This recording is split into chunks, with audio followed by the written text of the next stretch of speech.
Assalamu alaikum wa rahmatullahi wa barakatuh. Donc, j'avais quelque chose à dire par rapport aux attentats qui ont eu lieu en Nouvelle-Zélande et qui ont fait une cinquantaine de morts, rahimahum Allah. Et par rapport à ça, déjà, astaghfirullah parce que je prends la parole. C'est très gênant de prendre la parole à ce sujet alors qu'il y a eu des morts. Et je pense que toute personne qui prend la parole alors qu'elle aurait pu être à la place des victimes devrait être gênée de s'exprimer de la sorte et devrait craindre Allah par rapport à ce qu'elle va dire. Parce que c'est quelque chose d'extrême, d'épouvantable et de paradoxal ce qui se passe quand comme ça il y a quelqu'un qui arrive, qui déboule et qui commet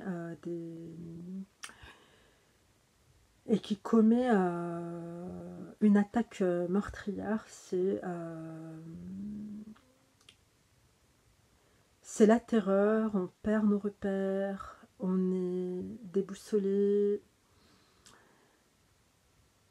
on perd le sens et le goût à toute chose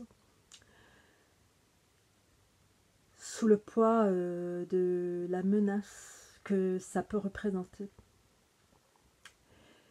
Et surtout une menace dont on ne connaît ni les tenants ni les aboutissants. Et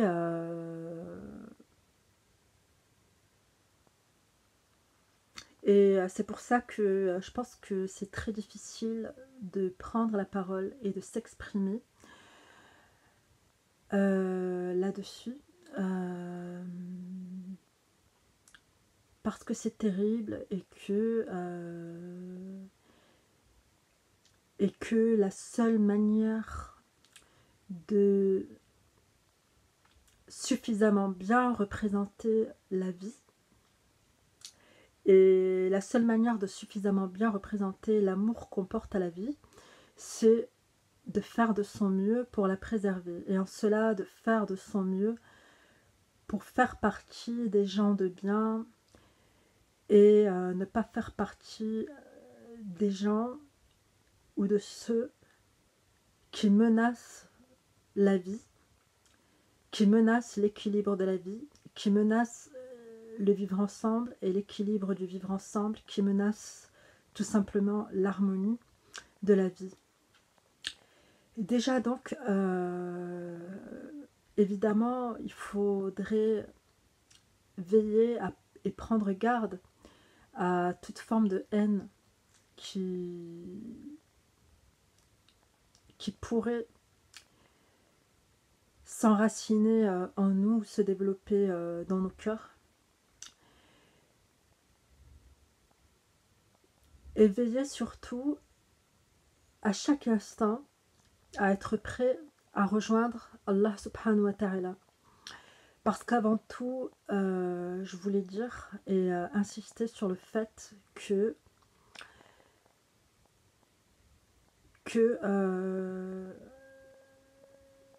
cette mort qui a touché nos frères et sœurs de Nouvelle-Zélande, elle peut nous toucher tous autant que nous sommes,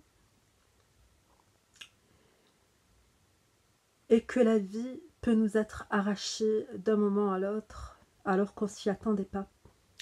Et je pense que le meilleur moyen de faire honneur et de rendre mémoire à nos frères et sœurs qui ont été assassinés, c'est de toujours vivre avec cette conscience que la vie peut nous être arrachée à tout moment, que ce soit par l'ange de la mort ou que ce soit dans notre dimension là d'être vivant et temporel, de la main des injustes, de la main d'assaillants. Parce que Allah subhanahu wa ta'ala, il nous éprouve et que nous, musulmans, nous croyons au destin. Alhamdoulilah, qu'on croit au destin, ça nous empêche de se remplir de haine. Alhamdoulilah. Néanmoins, je pense que certes, c'est normal de prendre part aux débats populaires et aux débats politiques, c'est normal, mais à mon échelle,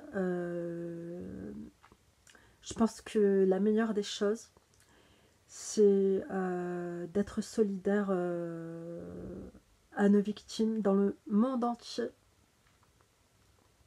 d'être solidaire à nos frères et sœurs dans le monde entier, d'être solidaire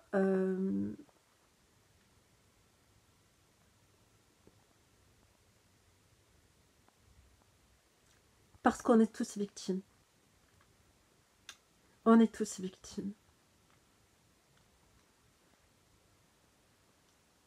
Victimes de nous-mêmes d'abord.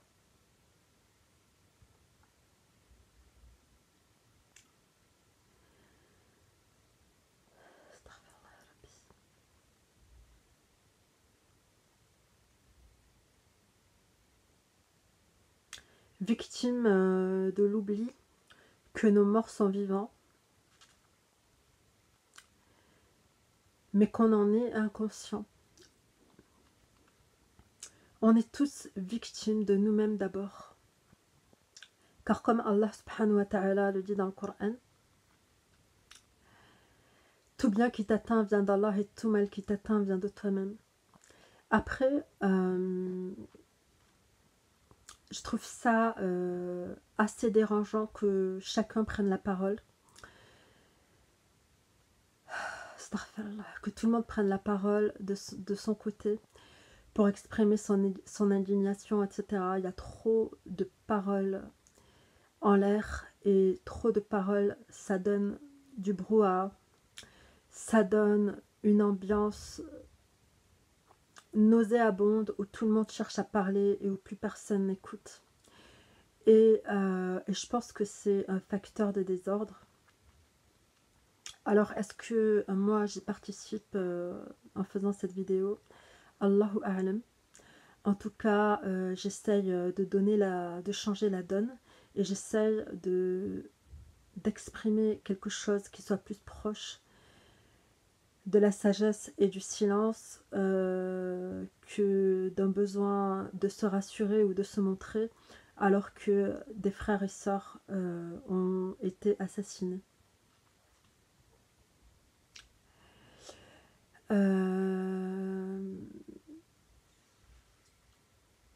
Ça commence à faire longtemps qu'il y a des attentats et qu'il y a des victimes.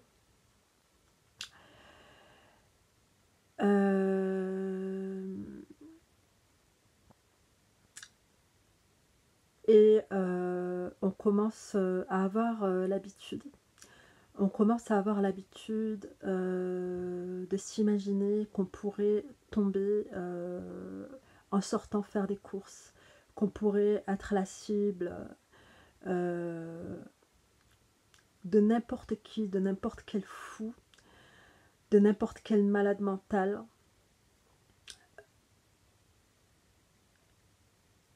Et de mourir dans la rue. Et parce que le monde est de plus en plus fou.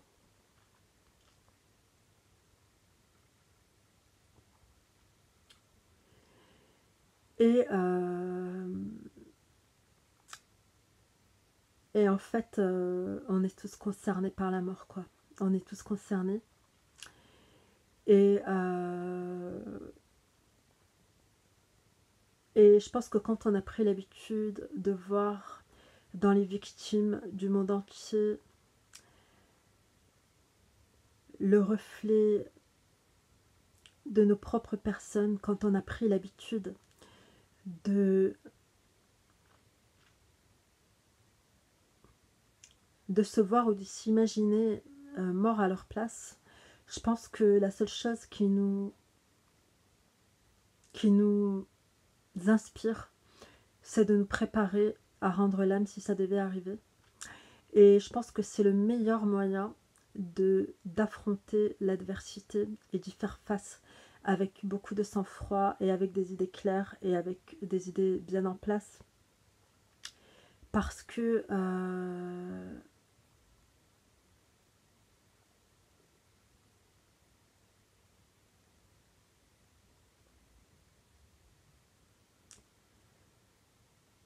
la ilaha illallah, que toute âme goûtera à la mort, que les injustes n'auront pas d'échappatoire,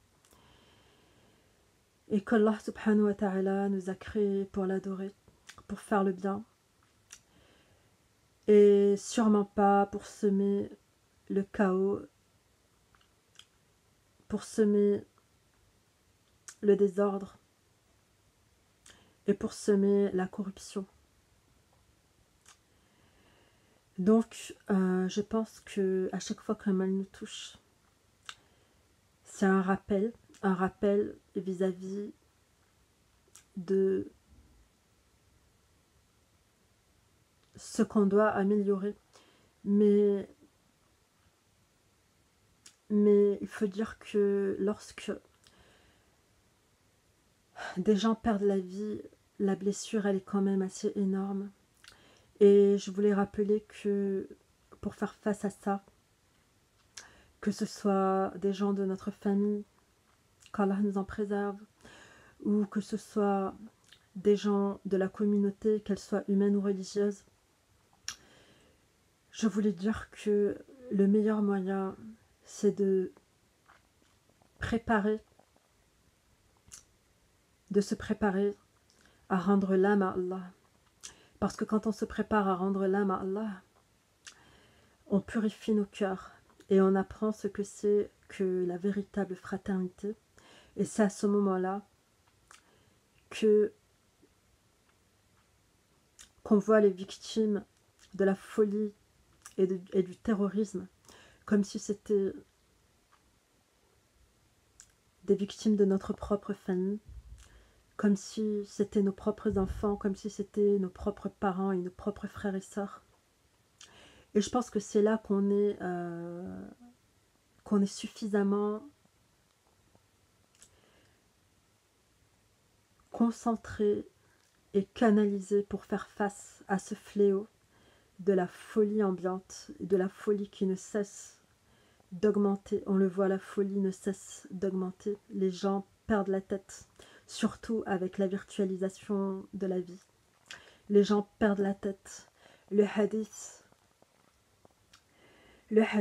est en train de se réaliser. Les gens ne savent plus pourquoi ils ont été tués et ils ne savent même plus non plus pourquoi ils tuent. Et face à toute cette folie, face à tout ce désordre mental et psychique, je pense que l'attitude qui solutionne tout ça, c'est d'être prêt à rendre notre âme à Allah subhanahu wa ta'ala. Veiller à être prêt à le rencontrer afin que les morts, les victimes ne soient jamais vraiment loin de nous, afin qu'on en soit toujours proche, qu'on ne perde pas la tête, qu'on ne s'enfonce pas dans la haine, qu'on se rappelle que toute âme goûtera à la mort et que nos âmes et que nos morts sont vivants, et qu'on se rappelle que nos frères atteints par l'injustice ne sont pas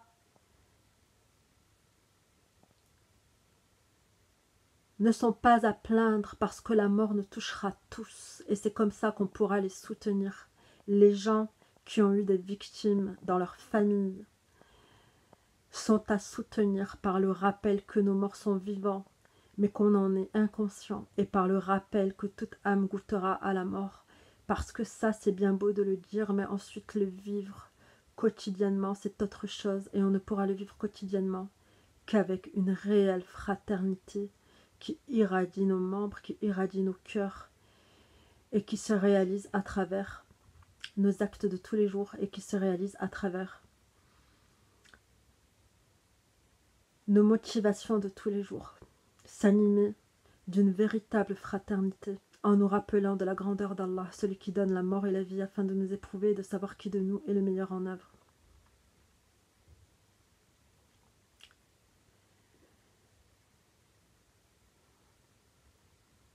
Parce qu'évidemment, ce qui se passe, c'est grave. Les rôles sont inversés.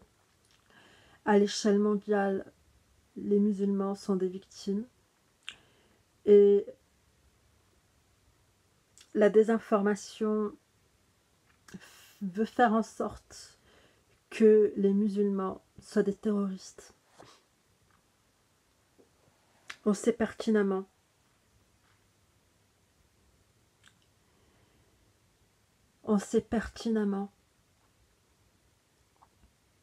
que Allah, Dieu, ne nous a pas créés en vain, et sûrement pas pour perpétrer le désordre, la corruption et la violence. On le sait pertinemment. Et lorsqu'on embrasse l'islam, c'est parce qu'on y trouve la paix.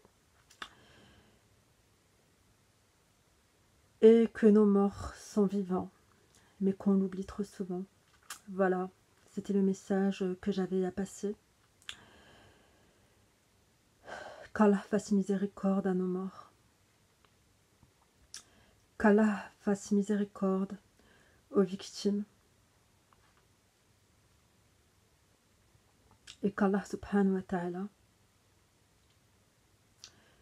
nous accorde la victoire sur les groupements infidèles et nous compte parmi les gens de bien, parmi les gens justes, parmi ceux qui préservent la vie et le don de la vie. Assalamu alaikum wa rahmatullahi ta'ala wa barakatuh wa salam wa salat ala rasulillah.